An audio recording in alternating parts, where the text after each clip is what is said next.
Në kuadër të menaxhimit të zonave të mbrojtura është zhvilluar një takim ku u diskutuan masat aktuale, sfidat që hasen në terren si dhe planet për përmirësimin e mëtejshëm të punës në këtë sektor.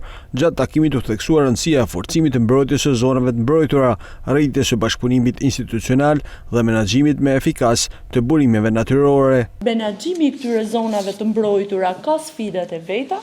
Për vetë faktin që një pjesë e tyre, si zona gjeografike, janë dhe zona me terrene të vështira për të menaxhuar. Turizmi në këto zona është shtyllë e zhvillimit të ekonomisë, është shtyllë e zhvillimit të shoqërisë dhe gjitha ato vlera historike, gjitha ato vlera natyrore, gjitha ato vlera njerëzore, të cilat ndodhen në prezent pikërisht në këto zona të mbrojtura, është detyra jonë që t'i mbështesim me të gjithë masat e nevojshme ligjore për të parandaluar prerjet e paligjshme të pemëve.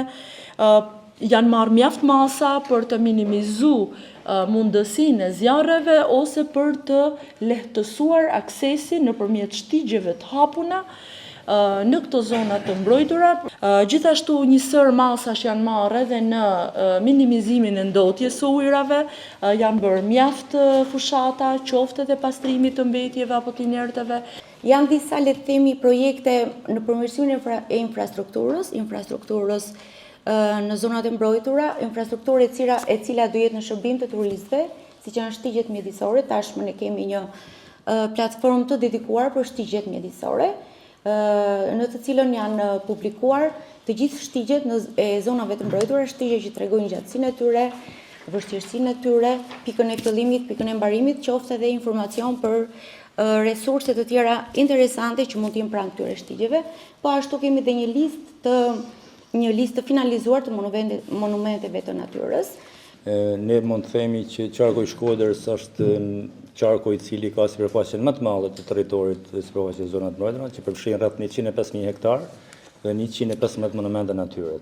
Qëllimi jon kryesor nuk ka qenë dëshkimi, pavarësisht se pse ligji ka, por është bashkëpunimi, ndërgjegjësimi që të kemi një natyrë sa më të pastër, sa më të mbrojtur dhe të kemi sa më shumë të ardhurna për banorët që jetojnë aty.